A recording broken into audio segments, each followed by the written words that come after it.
New York, NYC, the city that never sleeps and has constant pressure and an unforgiving fan base for show. Athletes in New York are under a microscope, and as a professional athlete, making it in New York City is not an easy task. But in this video, we're doing something different, highlighting the best athletes to ever come out of New York. Playing for a New York team puts an athlete in the spotlight more than any other city, as the biggest market and relentless media market is constantly demanding. New York is a unique place to play, and it takes a special kind of person not only to succeed out on the court or field, but to keep themselves out of trouble as well. So based on the past and present time, let's go ahead and take a look. Let's start with one of the best basketball players of all time, KAREEM Abdul-Jabbar, a 7'2" center with a soft touch and arguably one of the most unstoppable offensive moves of all time, that skyhook. KAREEM played 20 seasons and had 6 NBA championships. The last 5 championships, he played with Magic Johnson on the Lakers Showtime team. Jabbar was born in New York as Lou Alcindor and played prep basketball at Power Memorial Academy and led the team on a 71-game winning streak.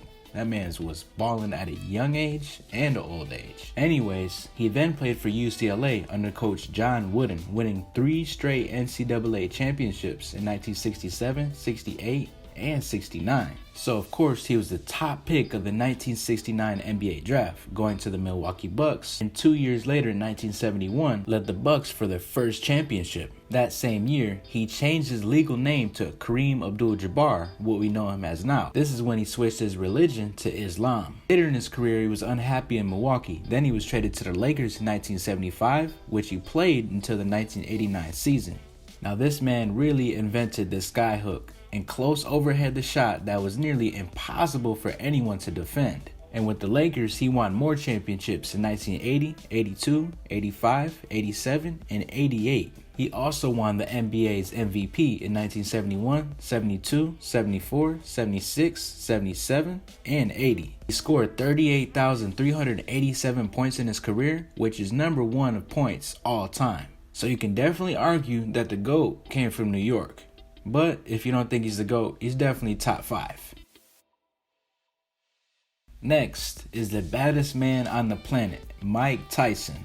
Iron Mike Tyson is one of the most successful and notorious boxers ever. A native of Brownsville in Brooklyn, Tyson's speed, power, and fierce aggression earned him the World Heavyweight Championship in 1986 when he beat Trevor Berbick with his second round TKO. Tyson was only 20, making him the youngest heavyweight champion ever. The next year, he beat James Smith to win the World Boxing Association title. Dubbed Iron Mike for his muscular physique and aggressive fighting style, Tyson became the undisputed heavyweight champion of the world. Back in 1988, in one of his first famous fights, Tyson knocked out previously undefeated Michael Spinks in 91 seconds and earned a quick little 20 mil. Most know his time at the top quickly went down. In 1990, he was knocked out by James Buster Douglas, and Tyson started making headlines for the wrong reasons. Marriage with actress Robin Givens was followed by a bitter divorce battle. Then in 1992, he spent 3 years in the pen. A comeback story was then stemmed in 1997 when he faced off against the great Evander Holyfield and bit a chunk of his ear out in the middle of the match.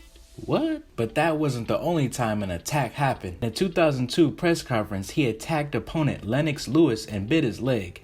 But all that to say, Tyson has had a roller coaster of a career, and he came back at 54 to fight Roy Jones Jr. And they called it a draw, but he really won. They gave it to Roy because he didn't get his head busted off. Next up for New York is a man who revolutionized basketball, Julius Erving, Dr. J. Notoriously known for being in the ABA and in the NBA in the 1970s and 1980s. He helped bring the modern above-the-rim style to the NBA, soaring in the air and dunking with either hand as his trademark. Julius Erving was born in East Meadow, New York, and later starred there at Roosevelt High School, where his friend gave him the nickname, the Doctor. He then spent 2 years at University of Massachusetts, where he averaged over 20 points and 20 rebounds per game. Erving then left college to play in the American Basketball Association, which no longer exists. But 5 years later, he joined the NBA and instantly became one of the biggest stars in that league as well. The Doctor then played another 11 years with the Philadelphia 76ers, helping them to win a championship in 1983. The Doctor retired in 1987, having scored more than 30,000 points in the ABA and in NBA combined. Up next, out of New York, is the Iron Horse himself, Lou Gehrig. Born in Yorkville, Manhattan, Lou played in 2,130 consecutive games for the New York Yankees from 1925 all the way to 1939. This gained him the nickname the Iron Horse. Man, a sluggling first baseman, Lou played with teammates Babe Ruth and Joe DiMaggio during the Yankee glory years of the 1920s and 30s. Lou won a triple crown in 1934, leading the American League with 49 homers, 165 RBIs, and a .363 batting average.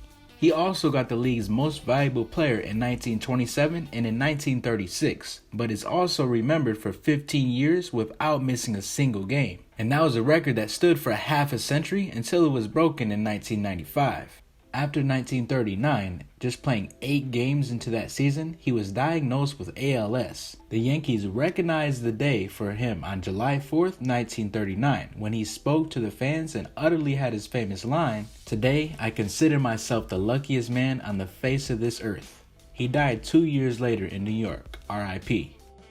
Next up is former superstar shortstop Alex Rodriguez. Alex Rodriguez was born in Manhattan, and he's the baseball star which was definitely overshadowed by his experiences with performance-enhancing drugs. Alex Rodriguez played his first MLB game at age 18, and he became the starting shortstop for the Seattle Mariners at age 20. Nicknamed A-Rod, he hit a .358 with 36 homers in 1996, his first full season in the majors. That man had power, defensive skills, charisma, and fan-friendly Hispanic heritage made him an attractive agent after the 2000 season. And Texas Rangers owner Tom Hicks signed Rodriguez to a 10-year, $252 million contract. And this made Alex a big baller, as he was the highest paid player in professional sports history at the time. Rodriguez played well for the Rangers, winning the MVP in 2003, but the team finished last in its division for 3 straight years, and some felt that his contract really hobbled the team. So then, he was traded to his hometown, New York, to play for the Yankees. This was 2004, and he moved to third base to play alongside shortstop Derek Jeter. At the end of the 2007 season, he batted a .314 and hit 54 home runs, and he opted out of his final 3 years in his contract. Then he got another big check, 10-year, $275 million contract. And that deal paid off in 2009 when Rodriguez had a breakthrough postseason, batting .365, 6 home runs, and 18 RBIs. This all helped the Yankees win the World Series. But, of course, the off-the-field issues occurred. He admitted to doing enhancing drugs in 2003 when he played with the Rangers. He said he wanted to recover from it and, quote, "I was young, I was stupid, I was naive." In 2013, ESPN had reported that the Major League Baseball had connected Rodriguez's name to the so-called biogenesis scandal that was a Florida clinic that apparently dispensed human growth hormones to players.